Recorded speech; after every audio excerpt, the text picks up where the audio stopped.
नमस्कार। आप सब कैसे हैं? मेरे कल के पेरेंटिंग कोचिंग सेशन में एक पेरेंट ने कहा कि उनको लगता है कि उनके बच्चे में इमोशनल इंटेलिजेंस बहुत कम है और वो बार बार में अपनी इमोशन से जूझने की कोशिश करता है और उसको एक वे आउट नहीं मिलता।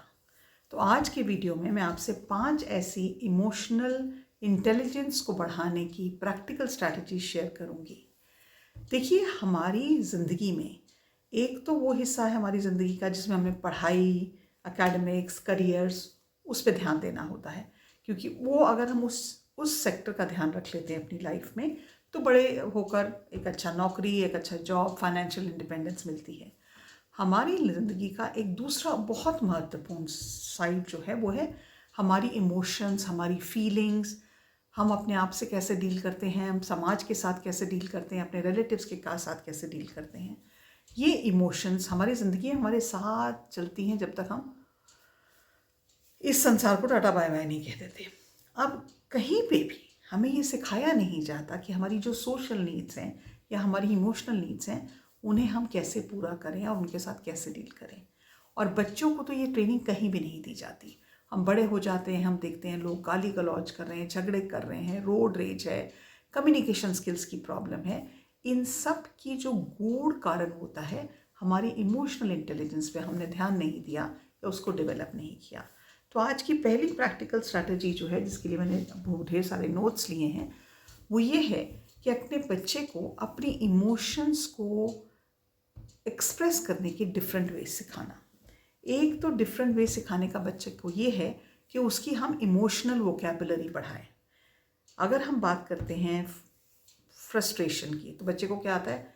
एंगर, गुस्सा, उसको एक ही वर्ड आता है। लेकिन हमारे पास फ्रस्ट्रेशन हो सकती है, एंगर हो सकता है, डेस्परेशन हो सकता है, लॉस ऑफ इंटरेस्ट हो सकता है। There are so many ways and at so many levels कि हमारी इमोशंस प्ले करती हैं। तो बच्चे की इमोशनल वोकैबुलरी बढ़ाना बहुत ही अच्छा एक तरीका है जिससे वो अपनी इमोशनल इंटेलिजेंस को बढ़ा सके। दूसरी बात यह है, अगर हम बच्चे को राइटिंग की आदत डालते हैं, हम उसको कहते हैं कि बेटा आपकी जो भी इमोशन है उसको आप लिखो, आप क्या महसूस कर रहे हो उसको अगर आप लिखेंगे, then also you will be able to understand your emotions better.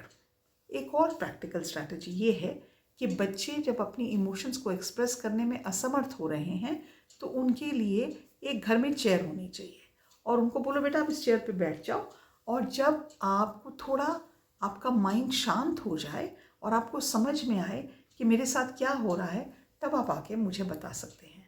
ये टेक्निक बच्चों को सिखाना कि इससे पहले वो चिल्लाना शुरू कर दें, चीखना शुरू कर दें, झगड़ा शुरू करना शुरू कर दें, उससे पहले वो बैठ के अपनी इमोशंस को एक लेवल पे ले आएँ, स्थिरता ले आएँ उसमें। ये चीज़ बड़े आके उनकी लाइफ में उनको बहुत हेल्प करती है। आज की तारीख में मुझे ये एक प्रैक्टिकल स्ट्रैटेजी आज भी हेल्प करती है। इससे पहले इमोशंस का गुबार आए और हाँ हाँ सांस नहीं आ रहा है, गुस्सा चढ़ रहा है, समझ में नहीं आ रहा क्या करूँ, लेकिन अगर मैं बैठ जाती हूँ एक जगह पे, एक गिलास ठंडा पानी पी लेती हूँ, तो मेरे को थोड़ी सी काम दिमाग में स्थिरता आती है।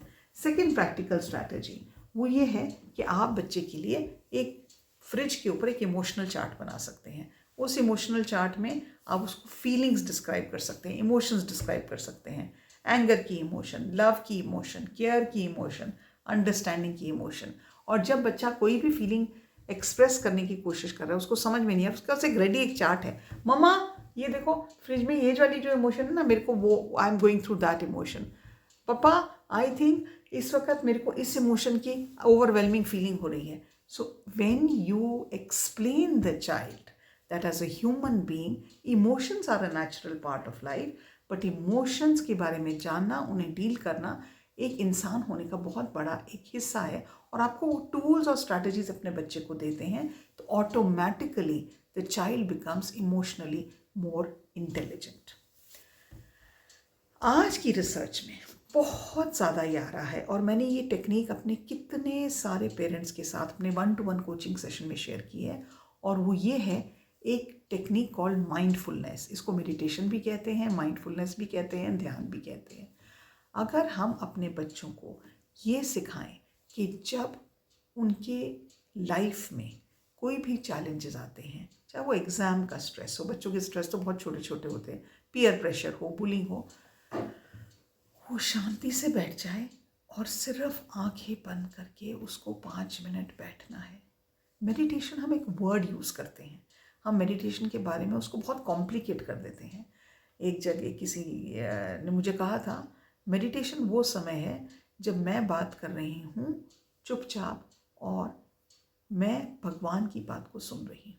आई एम जस्ट ट्राइंग टू, और भगवान का है, भगवान हमारे अंदर है यार। एक और मैंने इस जगह में पढ़ा था कि meditation is just listening to myself and being kind to myself. हमारे आसपास इतना ज़्यादा शोर है, हमारे अंदर का शोर इतना ज़्यादा है और ऊपर से बाहर का शोर और भी ज़्यादा है। ये सब शोर मिला के हमारे दिमाग को थका देते हैं, हमारी क्षमता को कम कर देते हैं, जिससे हम सही तरीक़ा से सोच सकें, अपनी इमोशंस को कंट्रोल कर सकें। तो अगर आप बचपन से ही अपने बच्चे को ये सिखाएंगे कि बेटा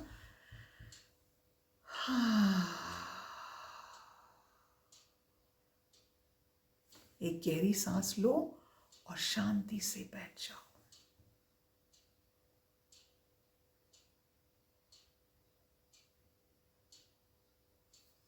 आप अगर अपनी ज़िंदगी में भी ये करेंगे तो आपको लगेगा आप में एक एक्स्ट्रा पावर है अपने आप को मैनेज करने की, अपने मूड स्विंग्स को मैनेज करने की, अपनी ज़िंदगी के उतार चढ़ाव मैनेज करने की।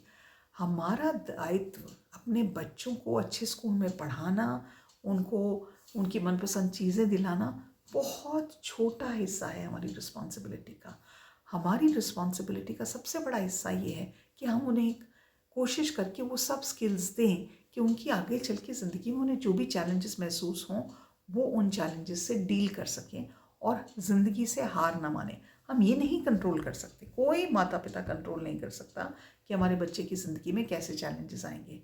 हम ये ज़रूर उनको सिखा सकते हैं इन चैलेंजेस को मैनेज कैसे करना है। तो माइंडफुलनेस प्रैक्टिस जो है, सिर्फ शांति से बैठना, अपनी ब्रेथ पे फोकस करना या सिर्फ आंखें बंद करके बैठे रहना, और जितने भी हमारे ख्याल आ रहे हैं, थॉट्स आ रहे हैं, उनको आने देना, उनके साथ भागना नहीं। ये एक पर्टिकुलर हैबिट हमारे बच्चों की लाइफ चेंज कर सकती है, उनकी इमोशनल कैपेसिटी, इंटेलिजेंस को बहुत अच्छी तरह से, बड़े तरीके से चेंज कर सकती है, उनको ये स्किल सेट दे सकती है। एक और चीज़ जो मुझे लगता है एज अ फैमिली हम नहीं करते, जब हम मॉन्टेसरी स्कूल में टीचर थी तो उस वक्त हमारा एक टाइम होता था सर्कल टाइम। अब इस सर्कल टाइम में क्या होता था कि बच्चे सर्कल में बैठ जाते थे और कोई ना कोई गेम खेलते थे या कोई ना कोई दिन की बात करते थे। It's a very important part of the Montessori system of education which focuses on sharing. हम शेयर करते हैं अपने मैथ्स, इंग्लिश, गेम्स, वार्तालाप, इमोशंस। क्या हम हफ्ते में एक बार एक सर्कल में बैठ के एज अ फैमिली हम बात कर सकते हैं उन चीज़ों के बारे में जिनको हमने एक्सपीरियंस किया उस वीक में।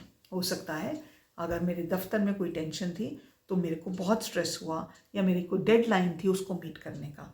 हो सकता है मेरे बच्चे के एग्ज़ाम चल रहे हैं, हो सकता है घर में कोई रिलेटिव्स के आने से कोई झगड़ा हुआ, या किसी ने हमारे को मिसयूज़ किया, या किसी ने हमारे को कोई अपशब्द कहे। whatever be the emotional feelings as a family, as individuals in that family, हमने एक्सपीरियंस की, हम उनको बैठ के शेयर करते हैं।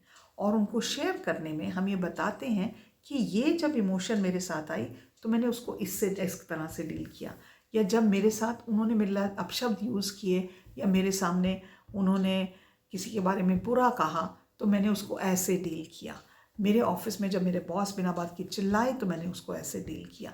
ये जब बातें हम ओपन में करते हैं तो बच्चों को ये समझ में आता है कि हाँ, लाइफ में सिचुएशंस तो अलग अलग हैं और हम सब एक्सपीरियंस करते हैं। मैं ही स्ट्रेस नहीं फील करता एग्ज़ाम का, मैं ही बुली नहीं होता, मेरे पापा के बॉस भी उनको बुली कर सकते हैं। मेरे साथ लैंग्वेज किसी ने बुरी यूज़ की, मेरी मम्मी के साथ भी कोई रिलेटिव बुरी तरह से बात कर सकता है। मेरे को बुरा लगा क्योंकि मेरी फ्रेंड ने मेरे से अच्छे से बात नहीं की, हो सकता है मेरी मम्मी की फ्रेंड ने उनको 10 दिन से फ़ोन नहीं किया तो मेरी मम्मी को उनकी उस चीज़ के बारे में बुरा लग रहा है। हम एक प्लेटफॉर्म क्रिएट करते हैं अपने बच्चों के लिए, उनको अपनी फीलिंग्स एक्सप्रेस करने की एक जगह देते हैं, एक स्पेस देते हैं। और इसको करने से हमारे बच्चों को समझ में आता है emotions are a very natural part of life, whether we are old और वी आर यंग, इमोशंस तो हैं ही हैं। और इन इमोशंस को डील करने के भी बहुत सारे तरीके हैं। अगर आप ये करेंगे तो आप अपने बच्चे को इतना बड़ा स्किल सेट देंगे जिसके लिए वो हमेशा आपके लिए कृतज्ञता का आभास रखेगा। He will always be grateful for you to teach that child how to be emotionally intelligent.